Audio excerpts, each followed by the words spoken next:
Ko'pchilik EKG va echo tekshiruvini bir xil deb o'ylaydi. Aslida EKG yurak elektr impulslarini, echo esa yurakni o'zini ko'rsatadi.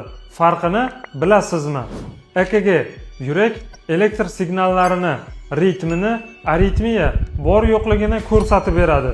Echo tekshiruvi esa yurak klapanlarini, yurak hajmini va yurak qisqarishini ko'rsatib beradi. Oddiyroq qilib aytganda, EKG yurak elektr signalini, echo esa yurakning o'zini va harakatini ko'rsatib beradi. Masalan, yurak ritm muammosi bo'lsa, EKG, agar klapan muammosi va yurak kattalashgan belgisi bo'lsa, echo tekshiruvi sizga yordamga keladi. Demak, EKG va echo bir xil narsa emas. Bu yurakni ikki tomondan ko'rsatadi. Siz avval qaysi birini tushgansiz? Izohlarda yozib qoldiring.